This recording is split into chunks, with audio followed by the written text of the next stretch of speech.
Okay, so ahead of the Eagles' divisional round matchup with the Rams, they got some news that could completely change the game, as the conditions for Sunday's game in Philly are looking much more favorable for Saquon Barkley and the Birds than they are for Matthew Stafford and the Rams. But how much does this actually swing things in the Eagles' favor? Meanwhile, ahead of the matchup, Jalen Hurts just made a statement regarding himself and the passing game that should have all the critics in shambles, while we also just got some key injury updates on A.J. Brown and a couple of Rams starters, plus the possibility of the Eagles losing Kellen Moore to the Cowboys just got a lot bigger. So we're going to talk about that and all the other latest Eagles news starting right now. What's up, guys? Welcome to the Philly Fan 21 channel. If you're new, I'm Evan and I cover all things Philadelphia Eagles. And we are just a few days away from the Birds' divisional round matchup with the Rams, and despite the fact that LA is coming into this game red hot, it seems like history is on the Birds' side, as Philly is 6-0 in the divisional round all time when playing at home, which is actually the best mark in NFL history. Plus, they've historically put up some good numbers in those matchups as well. And in recent history, you may think back to their wins over the Falcons in the 2017 season or the Giants in the 2022 season on their way to respective Super Bowl appearances. That said though, as much as it is fun to remember those previous years,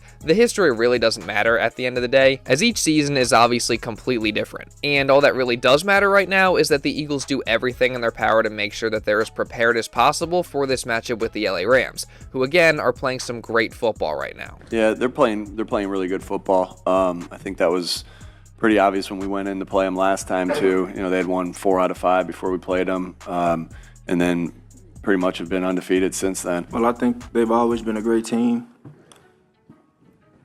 and we caught them while they were hot, and we're catching them while they're hot again. And this is a young team led by a great coach, great quarterback, great players all around. They got a great defense. They've been very disruptive up front. Just got to come and execute. Yeah, they're a completely different football team since we played them. You know, they're flying around. You know, I think they're playing their best football right now. You know, and we got to go out and play our best football and try to be mistake free. You know, most importantly. So it's a different team. Nothing matters of what happens before.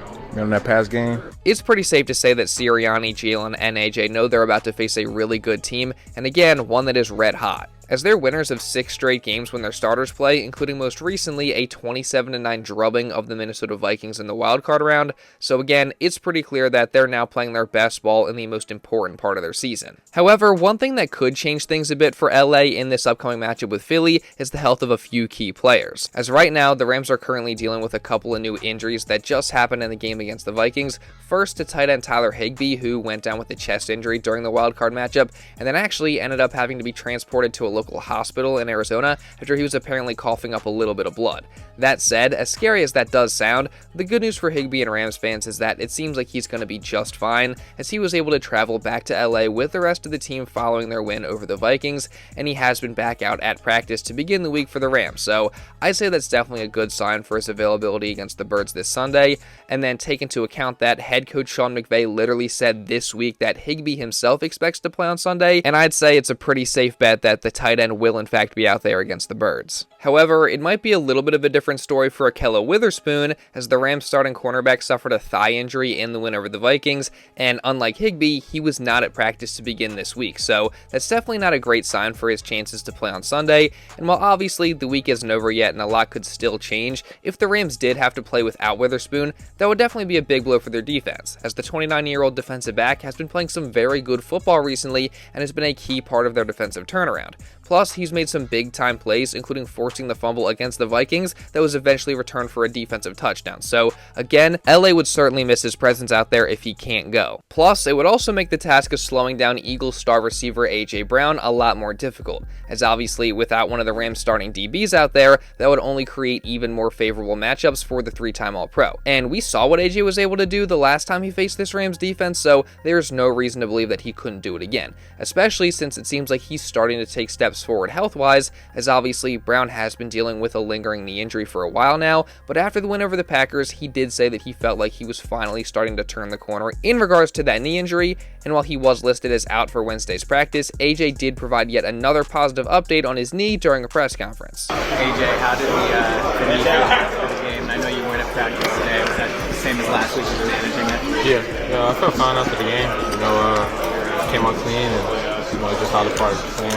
I'll be out there tomorrow. So. Did you feel like yourself out there on Sunday, or did you feel like your knee impacted you at all? No, I was fine, moving around fine. I was open. And, I was cool. How does the plan come together when you're kind of managing an injury throughout the week? Really just depends on just how I feel on a day-to-day basis. You know, I communicate that with my training staff, and they tell me to, you know, these are the periods that, you know, you can do and just shut it down, because most important is about the game. Now, if you'll remember back to last week, AJ was essentially out for the team's first 2 practices, so the fact that he was out there today for the team's second practice of the week definitely feels like a step in the right direction, so that's obviously some great news. And it's also just one more reason to believe in the much criticized Eagles passing offense going into this game, as obviously Jalen Hurts and the guys didn't have their best performance through the air against the Packers this past Sunday, so naturally there have been a lot of questions there, but even so, as I talked about yesterday, there are also still plenty of reasons to be optimistic about the Birds' passing attack, and AJ Brown seems confident that they'll be just fine.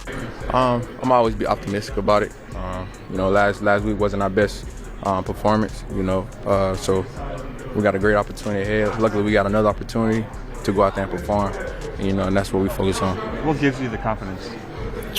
It's the players in this locker room. Players in the locker room, the coaching staff. You know, we've done it before, so it's not too far. It's not like it's never been done. So we just gotta do what we gotta do. Yeah, so I mean, AJ's right. As like he said, it's not like we haven't seen them do it before. I mean, we've seen multiple times this season where Jalen Hurts and the Birds offense actually end up having a big day through the air. And the most recent example of that was just around a month ago against the Steelers, as Jalen Hurts had his best game of the season in that one, putting up 290 passing yards and 2 passing touchdowns on nearly an 80% completion percentage. So again, it's not like Jalen Hurts and the Eagles don't have it in them to win games through the air. The thing we have to remember though is that they don't always have to. And Jalen Hurts recently made sure to remind everybody of that as he made a statement regarding the Birds' passing offense in his Wednesday presser. It looks different. Every game is different, like I said. I think you guys need to understand that I don't play the game for anything other than to win. And my role in each game will be different. And the approach in each game is different. And, you know, you just want to go out there and do your job and take advantage of opportunities, obviously. And I think some things are magnified a little bit more because there's less opportunity in certain areas, but ultimately, it's about winning the game. You know, we're talking about playoff football. So I think Jalen put it perfectly there, and he was just 100% on the money. I mean, so much gets made about Jalen Hurts and the lack of numbers he puts up in the passing game, but we have to remember that this Eagles team is primarily a running football team on offense this year, and that's been one of the biggest keys to their success all season long. So naturally, the passing numbers just aren't going to be as high when you're running it as much as they have. And even so, like I just said, if Jalen Hurts and the Eagles have to pass the ball to win the game, they've clearly proven that they can do that. So again, if they have to pass the ball in this game against the Rams at times to get the win, then I have full confidence that they can do that. That said though, there is an interesting piece of news that has come out ahead of this game that would make that a lot tougher, and it actually makes it seem like this could be a day where we see a whole lot of Saquon Barkley, and overall, this news could completely change the matchup and actually swing things in Philly's favor. So we're going to talk about that in just a minute, but real quick, I want to ask that if you haven't done so already, then make sure you please subscribe to this channel and also hit the notification bell so you don't miss any of the pretty much daily Eagles coverage I got coming throughout these playoffs, because trust me, you are not going to want to miss any of it. And also, while you're at it, make sure you drop a like as well to show some support, because it really does help me out a ton. Let's see if we can get to 600 likes today. And now, with all that being said, let's get back into the video. So, as I was saying, both the Eagles and Rams got some game-changing news this week ahead of their divisional round matchup, as the weather in Philly for this Sunday's contest is looking kind of crazy, as forecast as of Thursday morning show that there is a very high chance of snow on game day, with several projections saying that there's over a 70% chance throughout the day, and there could already be 1 inch of snow on the ground by the time the game starts, and it could get up to even 3 inches by the time it's all said and done. And even if it doesn't wind up being pure snow like many forecasts are suggesting, you can at least bet that there will be some sort of gross wintry precipitation, perhaps a mix of rain and snow when game time rolls around on Sunday.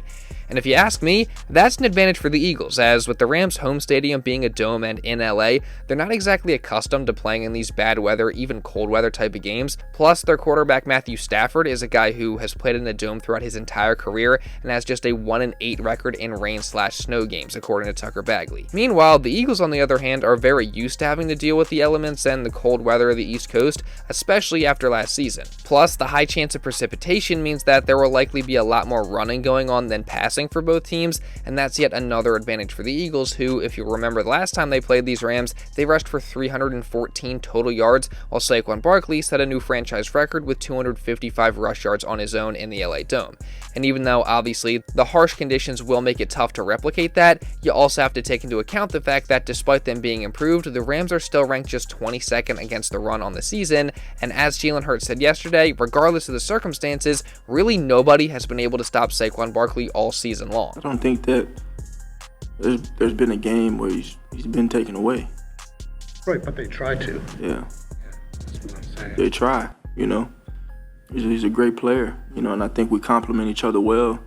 And he's been able to just get dirty yards, and soon enough he pops one off. And so that's been a big part of our success this year as a team. Yeah, so I mean, I'm certainly not expecting the Rams to be able to slow down Barkley in this game. And overall, again, I just see this snowy, cold weather being a big advantage for Philly in this matchup. But now, moving on, the Eagles did actually just get some breaking news today, as just ahead of the matchup with the Rams, Birds offensive coordinator Kellen Moore is continuing to receive head coaching interest from different teams around the league, most recently from the Dallas Cowboys, as they reportedly have requested permission from the Eagles to interview their former OC for their open head coaching job. And this is really no surprise, as in a video earlier this week, I had talked about how Kellen Moore was expected to be one of Dallas's top targets to be their next head coach, so it's only natural that they have now requested an interview with him. But I think the concerning part about this whole thing is that as much as Moore has said that these head coaching opportunities and interviews aren't distracting him, it's hard to imagine that that's the case, as he's set to interview for the Jags job tomorrow and the Saints and the Cowboys job this weekend before the Rams matchup. So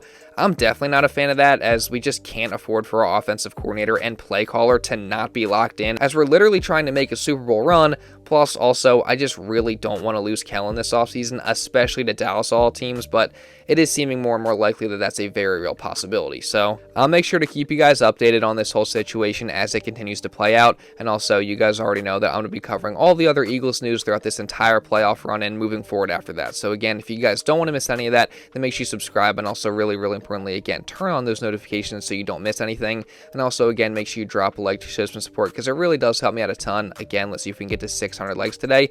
And also, leave a comment down below. What are your thoughts on this whole Kellen Moore situation? Or also, you could just give me your thoughts on anything that I talked about in this video. And also, if you want to watch another Eagles video going over some stuff from earlier in the week, you can check this out right here. Now, with all that being said, that's pretty much all I got for this one, guys. So thank you all so much for watching, and I'll see you in the next video.